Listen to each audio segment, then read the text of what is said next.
I didn't become an artist to do anything other than to work out my own voice and to get the stuff out of me. So since I don't use paint, I basically use paper and I liquefy it so that it actually feels like paint. I use water. I use a lot of water, so the paper lives in big vats of water, and I kind of soak it down until it feels right. I use billboard paper that comes from the streets. I use building material that comes from any building store. I just wanted to use materials that had something to do with the social fabric of the times we live in, and not to do with the history of just art. From a distance, it looks like paint. As you move closer to it, you begin to realize that it's not paint, but it's not actually collage. It's an amalgamation of materials that cling to the city that you pass by on your way to the metro, while you're riding your bike by. It's lodged in your memory. It's the memory.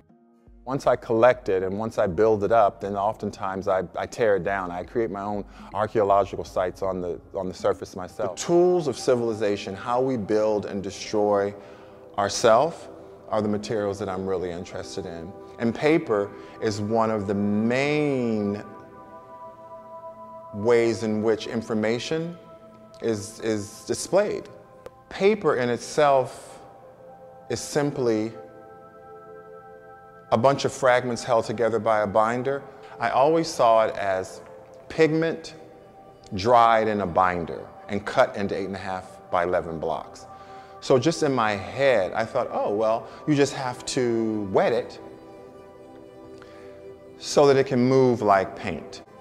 I'm sure that me being a painter was a very political gesture for me. If you're black and from South Central, you have a lot of identity stuff that you could just fall right into, and I just thought I was going to do abstract work, but it was going to talk about race and class and culture and all these things, but I was going to do it from an abstraction place, which gave me freedom, and then I was going to look outside. I wasn't going to do this kind of hermetic interior, close the world off, which is historically what we understand abstraction as being. I was going to have a relationship with the world and with politics, because I was interested in those things. I was really starting to get very interested in the foundations of our country, and the amendments or the Bill of Rights are still what we go to. And interesting enough, it is on paper. I mean, it is one of our historical documents, one of our most important documents are on paper. And also, we put paper in the photocopier. So it's both precious and not precious at all. It's both protected by security guards and shredded. So Amendment 8 is actually in part of the Bill of Rights series, and there's certain fragments that cling to the edges of the composition. Certain words float in and out. They're legible and not legible. They hint. But in some ways, that's how we really do understand the dense documents. We will never fully understand. They're so dense, but we pull and we glimmer and we dive and we project onto these documents. And at the time, the Constitution, certain people weren't even human, women didn't have rights, so we move them forward. As the country moves forward, we amend what we excluded in a way. What better place than the Smithsonian to have an amendment painting? It just fits. It makes sense. If you look at what's going on in the media at the moment with black male bodies, and me being a black male and doing an amendment painting and sitting in the Smithsonian, that's just super layered. You're suddenly introduced to being a part of something bigger than yourself. That sense of the monumental, but also of our part within it. He really very fluidly uses found materials from within the world, and he uses those things to incorporate the social and political context directly into his work. It's kind of experiential, ambiguous, poetic, and honestly, always beautiful. Mark Bradford is an American artist from Los Angeles. Known for drawing on the urban environment, he uses what he finds around him as material for his multi-layered work. He's been chosen to represent the United States in the Venice Biennale, perhaps the biggest commission of any artist's career. Born in 1961, Mark spent much of his early years in the hair salon run by his mother in downtown Los Angeles. I got called a sissy a lot because I was kind of sensitive, creative, very much in touch with my emotions. I was kept safe. And that's what I remember the most about before adolescence, this kind of safe space. Really safe. It was almost like a collective. So I really grew up in this matriarchal society that was pretty much self-sustaining, super, super powerful, and they allowed me to be me. Mark's breakthrough paintings made a storm in the art world. True to his roots, he wove the social fabric of the hair salon into his art. You get out of school, you're working a trade, which is being a hairdresser. I want to make artwork, and I need material that's cheap. So necessity kind of makes invention. End papers, these small 2x2 rectangles that you use for doing perms. For African-American people, you do jerry curls. They were 50 cents a box. I can experiment, I can make mistakes. There's no way that I could do that with oil paint.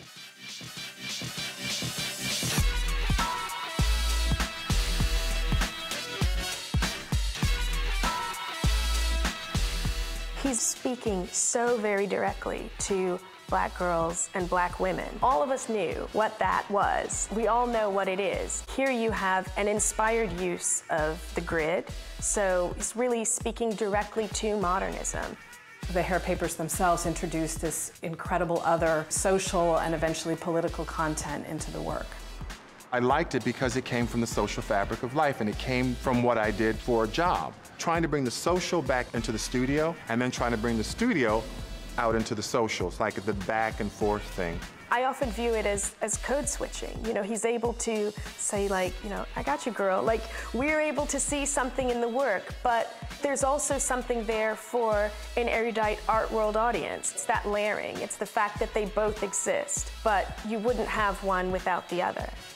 Being an abstract painter, for me, was a political act because I didn't want people to overdetermine what it meant to be Black, what it meant to be gay, what it meant to be studio in South Central, what it meant to grow up in San. I was like, whoa, like, I need to make this story. I don't need a revisionist story. I need to keep it complicated and messy and slow.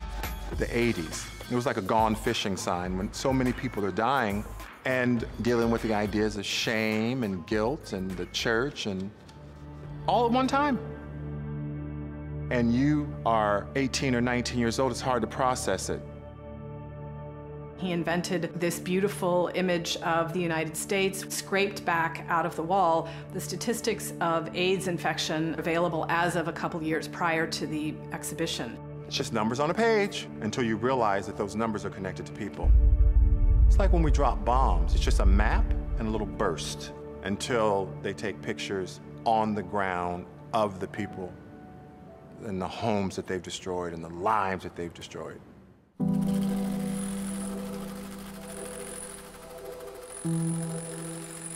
So you had this map that was made literally out of sanding back through the lobby wall so that all the previous projects that artists had done over the years on that wall kind of came through in their remnants as they had been painted over and then painted on and painted over and painted on.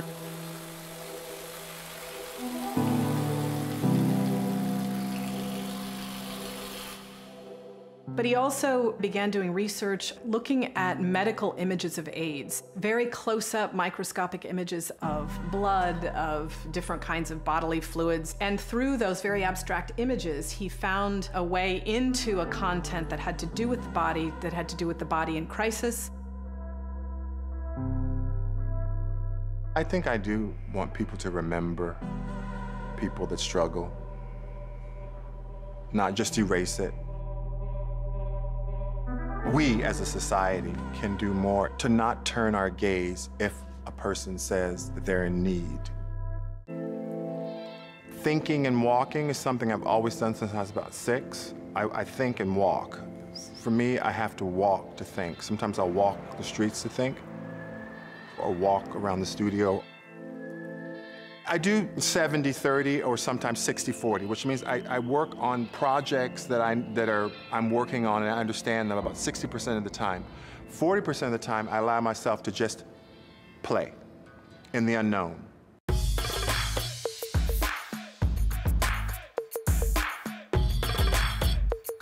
As soon as I discover something new, oh my God, that opens up the next moves. What I've learned from one piece of work, I will immediately apply to the next one. That's me. Oh, and he discovered that, and he applied it to the next one. But it's not just from the streets, and it's not just from the studio, it's a hybrid. Bringing information from the world, bringing the social, political, psychological, whatever things I was interested in, using material from the world, bringing it into my studio, adding another kind of psychological and historical fabric on top of it, and some alchemical thing happening, and it is a work. Mark grew up with a strong urge to make art, but for a long time was forced to find other outlets for his creativity. Mark, paint this on the wall. Mark, style my hair. Mark, help me with my makeup. Mark, do a little film. Creativity was something that was always part of my life, but it didn't lead anywhere. It was just something you experienced after work.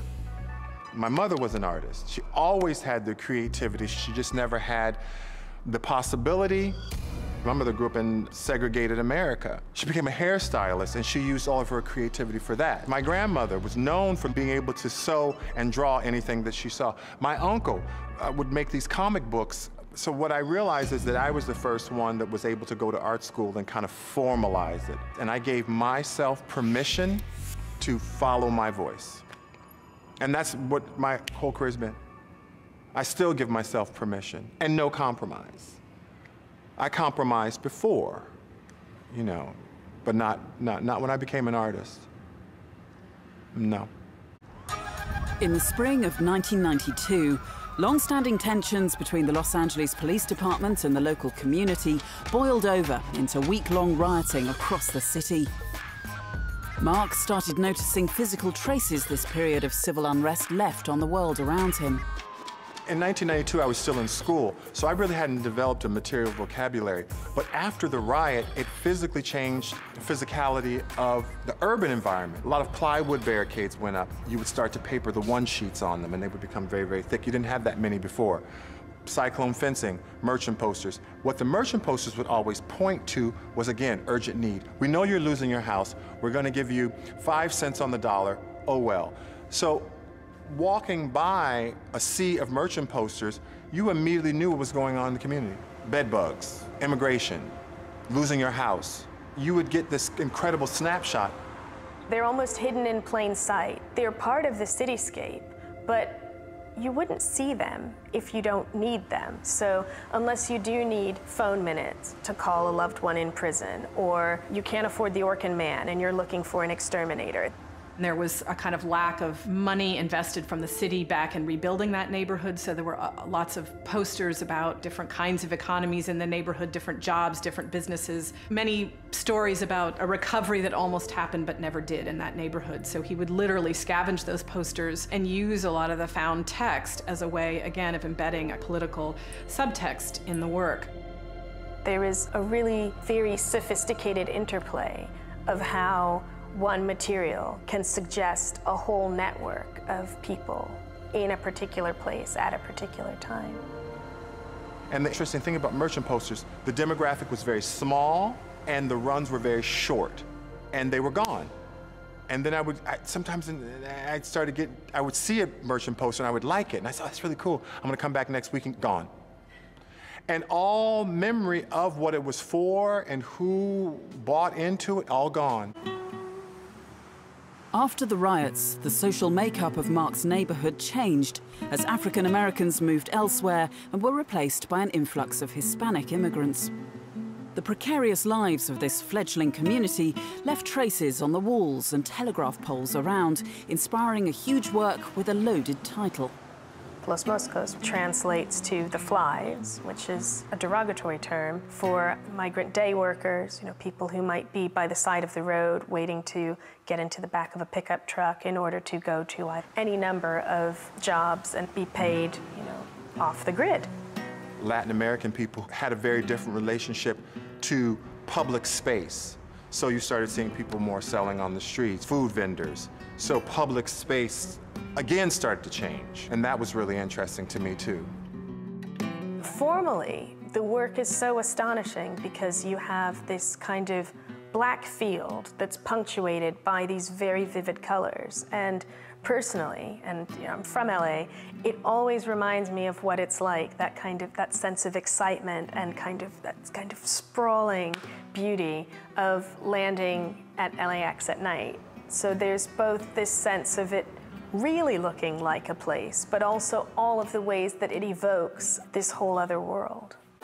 For Mark, what he makes in the studio is only part of being an artist. He dedicates his time and resources into developing the arts and addressing social needs in his city. 10 years ago, he set up a foundation called Art and Practice to give back to the community he grew up in, Lemert Park. The first time I went to Art and Practice, it really felt like something new was happening in the art world. A space where everyone was welcome, where the very idea of contemporary art being for everybody was being played out. Art and Practice provides support services to foster youth in South Los Angeles, as well as putting on free museum-quality art exhibitions for the local community to enjoy. It is an epidemic of foster youth. Many young people hanging out in the park in front of the foundation, nowhere to go, timed out of the foster care system, and I thought, well, that's what we should do. We should work with a social service provider that deals with foster youth issues. What I find interesting is, if you think about other models for this kind of community engagement in this country, are these extraordinary African-American men, I have to say. Rick Lowe in Houston, Theaster Gates in Chicago, who've used their success in the market to then give back to their own is really exemplary. I see what it's doing. I see the change that it's making, and it's exciting.